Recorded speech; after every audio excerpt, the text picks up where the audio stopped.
Mga ka-Erts, magandang araw sa inyong lahat. Ngayon, isang mainit na topic na naman ang pag-uusapan natin, isang usapan na nagmula hindi sa opisyal na pahayag, kundi sa comment section, sa mga haka-haka, at sa sari-saring opinyon ng netizens. Ang tanong ng marami, may nilabag nga ba na rules si Mikoy? Sinabun ba siya ni Birador? May hati ba sa supporters? At syempre, ang pinakamahalagang tanong, ito pala ang totoo. Bago ang lahat, klaruhin muna natin idol ha, reaction at opinion lang ito base sa mga nababasa nating komento. Hindi tayo nandito para manghusga, hindi para magpabigat ng sitwasyon, kundi para unawain kung saan nanggagaling ang magkabilang panig. Kasi sa totoo lang, sa panahon ngayon, isang maling interpretasyon lang, pwede nang lumaki ang issue. Marami sa mga comments ang nagsasabing parang may rules daw na nilabag si Mikoy. Pero kapag binasa mo ng mabuti, mapapansin mo, walang malinaw na ebidensya, walang dokumento, walang direktang pahayag mula sa mga taong sangkot. Karamihan ay puro tanong, bakit ganito?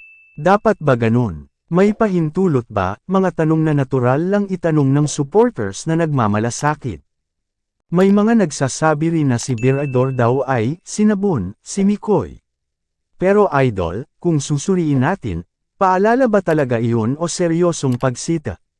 Kasi malaking kaibahan yan. Sa mga organisasyon o community, normal ang paalala, normal ang paglilinaw, at hindi lahat ng paalala ay katumbas ng parusa o gulo. Minsan, masyado lang talagang mabilis mag-conclude ang netizens. Ngayon, tungkol naman sa sinasabing kampihan. May mga komento na tila pinapakita na may supporters daw na kampi kay Birador, at may kampi naman kay Mikoy. Pero kung titignan mo ang kabuuan ng comment section, mas nangingibabaw pa rin ang isang bagay, concern. Concern para sa community, concern para sa rules, at concern para sa kinabukasan ng bawat isa.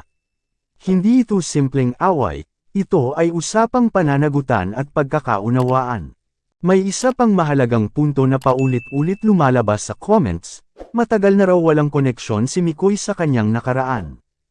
Ayon sa ilan, pinili na raw niyang mag-move forward, tahimik na namumuhay, at ayaw nang balikan ang mga bagay na nagdulot sa kanya ng trauma noon.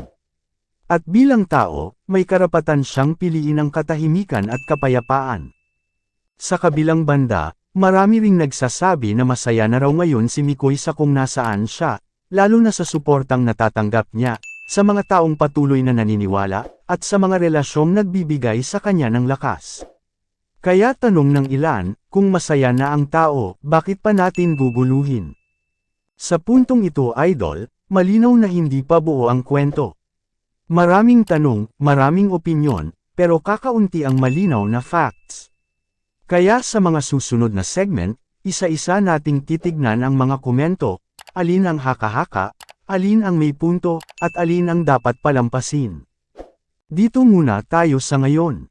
Huminga tayo, mag-isip, at huwag magpadala agad sa emosyon.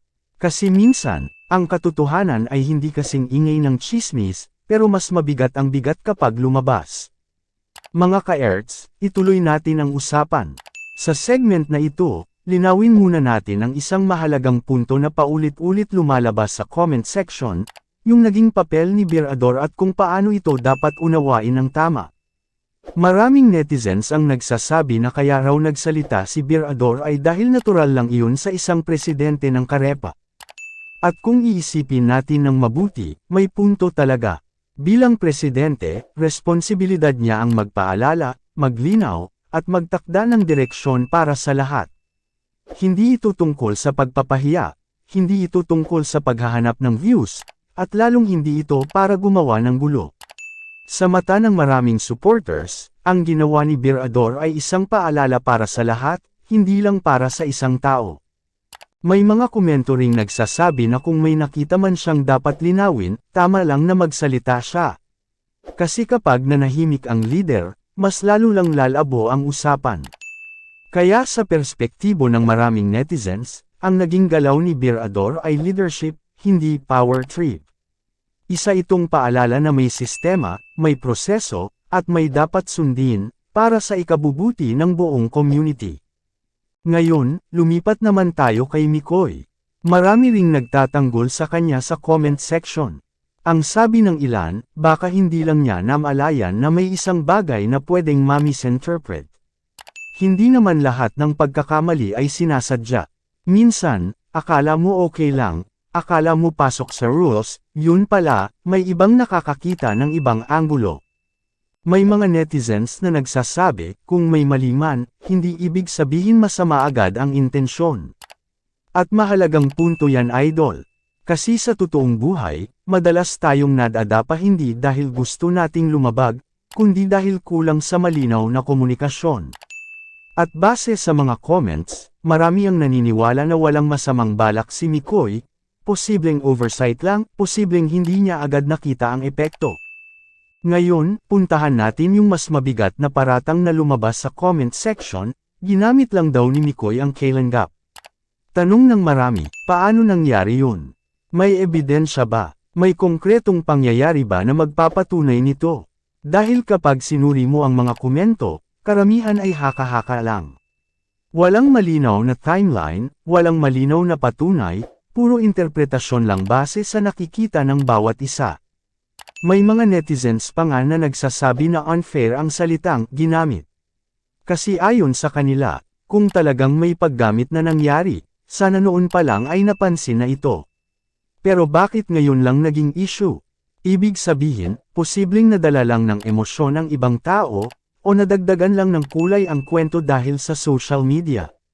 Dagdag pa ng ilan, kung titingnan daw ang naging takbo ng mga pangyayari, makikita na may naitulong din si Mikoy, may naibigay din siyang effort, at may mga panahong tahimik lang siyang gumagalaw. Kaya para sa kanila, hindi patas na sabihing ginamit lang niya ang kailan gap ng walang malinaw na basehan. Sa puntong ito, idol, lumalabas na walang kontrabida sa kwento, kundi mga taong may kanya-kanyang pananagutan. Si Birador, bilang presidente, ginagawa ang tungkulin niya. Si Mikoy, bilang isang individual, posibleng nagkulang lang sa awareness o komunikasyon. At ang netizens, natural lang na magtanong, magduda, at magpahayag ng opinyon, pero dapat laging may hangganan. Kaya imbes na palakihin ang issue, mas maraming komento ang nagsasabing mas mabuting linawin kaysa pag-awayan. Dahil sa huli, iisang community lang naman ang gustong protektahan ng lahat. Mga ka-erts, sa huling bahagi ng diskusyon sa comment section, mas lalong lamilinaw ang isang bagay, malaki ang epekto ng haka-haka kapag kulang ang malinaw na impormasyon. Marami sa mga netizens ang aminado na nag-react lang sila base sa kanilang sariling interpretasyon, hindi sa kumpirmadong detalye. May mga komento na nagsasabing ganito raw talaga sa social media, isang issue, kapag hindi agad nasagot, napupunuan ng assumptions. At dito pumapasok ang sinasabi ng ilan na, baka masyado lang nating pinalalaki. Kasi kung tutuusin, wala namang lumabas na opisyal na pahayag na nagsasabing may mabigat na parusa, wala ring malinaw na patunay na may sinadyang paglabag. Marami ring netizens ang nagpunto na hindi dapat gawing masama ang pagpapaalala. Ang paalala raw ay bahagi ng isang healthy na organisasyon. Kung walang nagpapaalala, mas delikado. Kaya para sa kanila, mas dapat pang pasalamatan ang mga lider na handang magsalita para sa kaayusan, kaysa husgahan agad ang intensyon. Sa kaso naman ni Mikoy, kapansin-pansin na marami pa rin ang naniniwala sa kanyang mabuting hangarin. Ayon sa ilang komento, hindi lahat ng tao ay laging aware sa lahat ng implikasyon ng kanilang ginagawa. Minsan, kailangan lang talagang may magturo, may magpaliwanag, at doon pa lang nagkakaroon ng realization. At kung sakaling may pagkukulang, mas mahalaga raw kung paano ito hinaharap, hindi kung paano ito pinapalaki. May ilan ding nagsabi na masyado raw mabigat ang salitang ginamit. Para sa kanila, ang paggamit ay may malinaw na intensyon at benepisyo. Pero kung walang malinaw na patunay na may masamang intensyon, mas makabubuting gumamit ng mas maingat na salita. Dahil sa huli, reputasyon ng tao ang nakataya, at hindi na ito basta nababawi kapag nasira. Isa pang paulit-ulit na mensahe sa comment section, lahat ay pwedeng magkamali, pero hindi lahat ay masama ang intensyon. At kung parehong panig ay may layuning mapabuti ang community, mas mainam na piliin ang pag-uusap kaysa bangayan.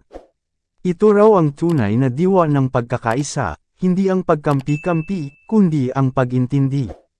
Sa dami ng opinyon, may mga netizens ding nanawagan ng respeto, respetuhin ang posisyon ni Berador bilang presidente, at respetuhin din ang katahimikan at personal na pinagdadaanan ni Mikoy. Hindi raw kailangang pumili ng panig, pwedeng pareho silang intindihin. Sa puntong ito, idol, mas lumalabas na ang issue ay hindi tungkol sa kung sino ang tama o mali, kundi kung paano haharapin ang isang sitwasyon ng may maturity. Dahil ang tunay na lakas ng isang community ay nasusukat hindi kapag walang problema, kundi kapag may problema at marunong itong lutisin ng maayos. Mga ka-erts, dyan muna tayo magtatapos. Sa lahat ng nabasa nating komento, isang bagay ang malinaw, hindi lahat ng issue ay dapat gawing gulo. Minsan, paalala lang talaga. Minsan, hindi lang namalayan.